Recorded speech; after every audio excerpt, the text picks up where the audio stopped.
And from RealReviewedHipHop. Yeah, what's up? What's that? It's going pretty good, actually. I'm pretty excited. Nice. So I've never really done this one before, so hopefully this goes smooth. And I just wanted to ask you guys a couple questions, and if you had any fan-based questions, that would be cool too. Okay, cool. Yeah, sure. Alright, so now that your EP, Dayglow, has been out for a few months, how are you guys feeling about it? And congrats, it's really good, man. Thank you. Thanks. Well, yeah, so far we're feeling pretty solid about it. We got Sorry about that. You there? Yeah. Sorry about that. Yeah, no, we got a. We wanted to do it a little differently than we did our last EP, or LP actually. Okay. So this time we started we got a college radio campaign going for it. So we're doing college radio throughout the states, and we hired on a PR agent to do PR for our record release in Chicago, which was great, sold out. We also got the video for Do or Die out. It just came. It's on YouTube now. Like 3 days it went up. I think. Thursday. So yeah. So we did a video for one of the songs on the EP, and then yeah, we're working with some people doing some TV licensing and stuff. So we're doing things a little bit differently, but it's good. It's been a pretty good experience so far. That's awesome, man. I saw the video for Do or Die. It actually looked like a lot of fun to shoot. Yeah, it was. It was fun. It was freezing that day, man. Like, it was pretty intense. It was from sunrise to sunset. Literally, we were there at like 6:30 in the morning. Oh, okay. Shots are like our legs were tired from running around those chairs. Yeah, so it was like straight up. But it was definitely a good time. But yeah, it was a lot of fun. All right, that's good. No, I just wanted to ask, do you guys have a favorite track from the EP? Like each band member, do you guys have a favorite song or one that has the most meaning to you guys? Yeah, I guess we could do this. Yes, I guess we could probably say who we are. So, I'm Max. I play drums. Okay. And my favorite song on the record, I think, is Elastic Movie Show, so it means Strike 2. Okay. Yeah, that's a good track. I'm sorry. This is John Free. I sing and play guitar. My favorite would probably be All Is Water, just because that was like really new when it came about. So the way it came out was kind of more in the moment in the studio, so pretty excited about that one still. Yeah, man, this is ideal. Okay. And my favorite song is like People American, man. I can't really hear you, man. Oh, my bad. That's okay. Yeah, man, my favorite song is probably People of America, man. Like, I really think that song. That's a really cool song. You know, I really enjoyed the opening track. What is it? Yeah, Behind Our Eyes. That track had a ton of groove. I just really liked that track. Yeah, that was cool. That one we had written it a little bit differently before we took it into the studio, and then our producer kind of worked with us, and we flipped up the chorus a little bit, and did. It was just kind of one of those things where we got to really see like what a producer does to a song. So that was different than the original version that we had written when we were playing it for like a year before that. Yeah, it was cool. Like, what is the chorus on there is like what I wrote initially as the bridge to like happen one time in the song, and then our producer was like, "Your bridge is like, you know, a kind of a better scene change from the verse. Like, you should use that as the chorus." And I was like, "All right," you know, we kind of, and then just kind of reworked the composition. It was really, you know, I'd never really done that with my songs before. It's always like I write them. Yeah. And then work them out throughout the band, and they come out how they are. You know, you ever kind of like step back and then dig in again. So it was cool to get to rework some stuff like that. That's cool, man. So besides the EP, I wanted to ask this: in hip hop, most artists choose to sample and use computer-made beats. What made you guys want to use live instrumentation? Well, it's kind of something that when we started making this music, we listened to a lot of people who kind of mashed up genres. Okay. And so we'd be listening to people like Sublime and Chili Peppers and stuff who kind of threw hip hop on top of live rock and roll or reggae, and that kind of just fit naturally for what we were trying to do. All right. So I think it's like way more fresh. I mean, like the Roots is like pretty much some of our favorite stuff in hip hop right now, and I just think having an MC with a live band is just like ultimately more exciting. It's just, I mean, because it's, you know, it's people putting their energy out, you know, as opposed to coming from the sample, which does hold its own energy, but it's definitely a different feel. And definitely as an MC, you know, it's just like, it's fucking, you know, the best thing, it's the best thing in the world to be able to rhyme over live instrumentation, you know, it's kind of a way bigger sonic stage behind it, you know. Right. Well, that's actually what I like about you guys the most is how it's really fresh sounding, and it's interesting that you mentioned the Roots because their album Undone was actually my top album of all last year. I really dug that album. Yeah, Undone's nasty. That's definitely one of my favorites as well. Yeah. So, what are you guys currently listening to and digging? Is there anybody upcoming or just more established artists that you're listening to? Man, like, the Chili Peppers' last album is probably the most recent thing. The Chili Peppers in that Roots Undone album, man, is the most recent thing for me. But okay. I listen to, and we all listen to a lot of the classic stuff. You know what I mean? But yeah. we try to branch out. But I don't know, these days within music in general, I don't know, like the new Mayer Hawthorne stuff is great. Yeah, the new Mayer Hawthorne. But like, yeah, I got on that dude with his first album, and then How Do You Do came out probably like almost a year ago now. But still, it's super fresh and kind of not exactly on the mainstream radar. Right. Which is unfortunate because that dude's songwriting is pretty amazing. But you know, I mean, with the shape of the music industry these days in general, like, I don't know, new artists are good new artists, you know, are fewer and far between, you know what I mean? And they're harder to come by. So I do end up listening to a lot more of the established artists because they still have the record industry machine putting out albums and you know, and getting them out to the people. Well, I definitely actually agree with that.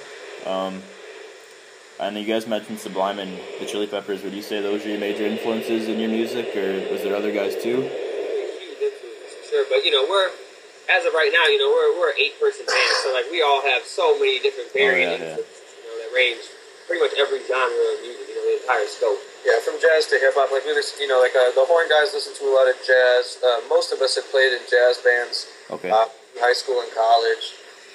But we all, you know, we're all big fans of Tribe Called Quest and things like that too. Yeah, absolutely. We got a strong background in reggae too, like roots reggae, especially. I mean, as cliche as it is, Bob Marley. Pretty much everything you can learn from that guy is like how to play reggae right. Yeah, Toots and the Maytals too. Yeah, definitely Toots. Yeah, definitely. And And now that you mentioned that, how was opening for the Wailers? That was seem pretty cool.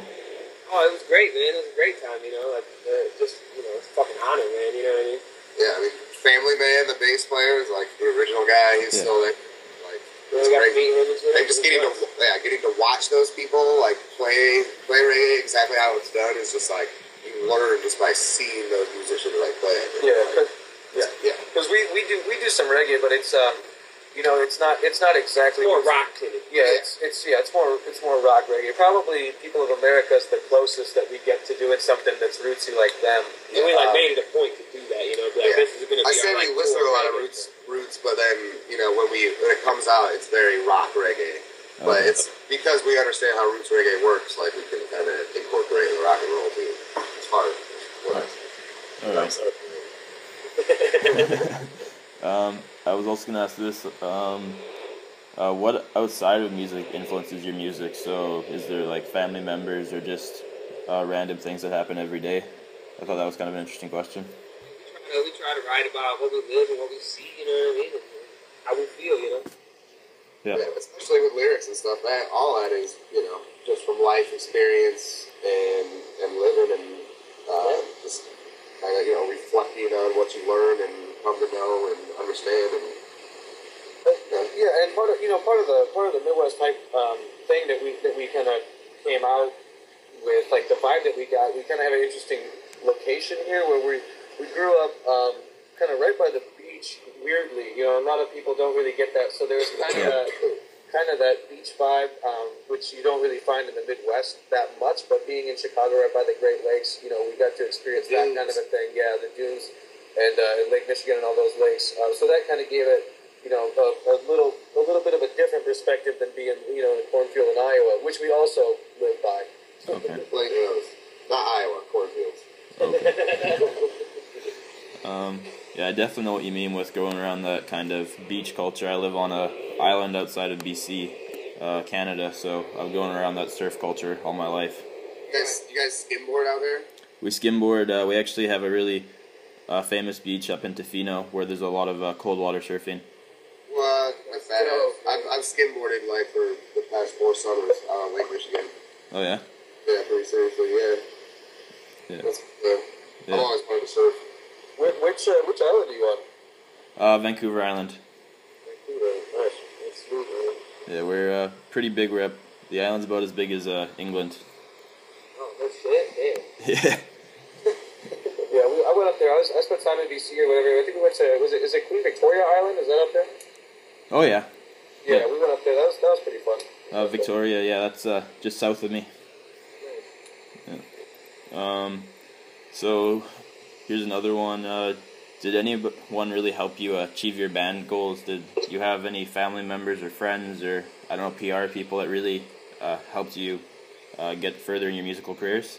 I mean, definitely all our families, you know, like, we've had a great support system through our friends and family, you know, that have in the past supported us and still continue to do so, you know. Yeah, some of our friends from our hometown in LaPorte, Indiana, like, are serious, like, die-hard fan base. That's definitely a lot of our support.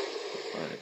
They're still around, and it's what's cool is it's like going through generations too. Like even around our, like in LaPorte, in you know, our area, like the younger kids are like still all about it. You know, even more so because they're younger. You know, and they hear about MSI and like it grows. You know, our loyal fan base. It's pretty cool. It's very cool, man. And really, this is just my last question, or my second last question, actually. What's the best show you've ever played? What's like the most fun venue or the just most fun atmosphere? For me, man, I mean, like, I don't know, the House of Blues, you know, like, playing the House of Blues to, you know, a couple sold-out shows is just, you know, it's just like, it's an honor, man, like, just to be able to play there, and, like, you know, I've seen some of the best shows of my life there, like, most of them, you know what I mean, and, Yeah. being able to play there and rock to that huge crowd, you know, and that, like, pushing myself up on that stage, you know, is just amazing, you know, the House of Blues in Chicago. Oh yeah, definitely. Yeah, that's a really cool one. And then another one for me was we just did the record release show, which was sold out. And House of Blues is really cool because it's great to play there, you know, but we didn't sell all the tickets to be there. You know, we were opening for somebody else. And while it was still sold out, it was completely amazing. But the record release show was a show that we actually put on ourselves, and we produced the whole night. And so playing to that sold-out crowd is different. While it's smaller, you know, the room was still totally packed, but, you know, it's something that we did exclusively by ourselves, which is good for me. Right, it's a lot different atmosphere, right? You get your really diehard fans going to that one. Yeah, more Midwest hype chants. Yeah. All right, this is just my last question. What do you guys have planned next? Are you guys gonna go on a tour, or what's next?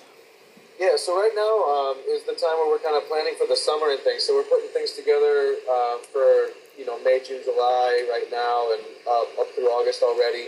So yeah, we're doing that, looking to get the festival schedule kind of worked out, and yeah, so that's kind of what we're doing right now. Is just it's, you know, it's the weird time of the year where nobody, you know, it's not warm enough here, but everybody wants it to be, so they start booking up their summer schedule. So we're just kind of looking at that right now, and then we'll probably be touring regionally.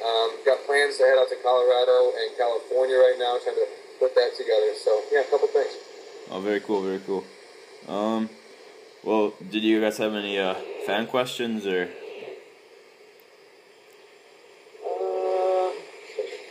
No, not exactly. Yeah, I don't know. Anything else you want to talk about? Like from the perspective of the fans. Yeah. Yeah. Well, yeah. I don't have any more questions. Yeah, sorry.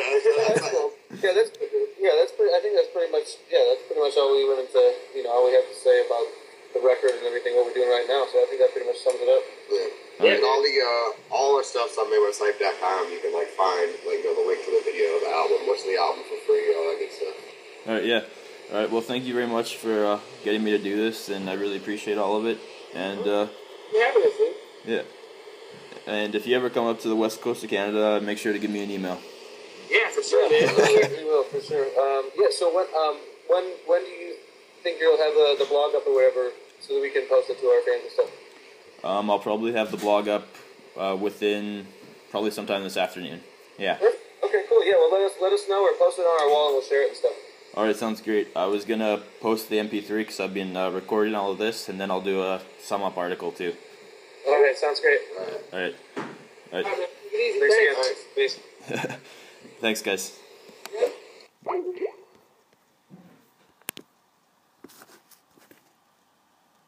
And from Real.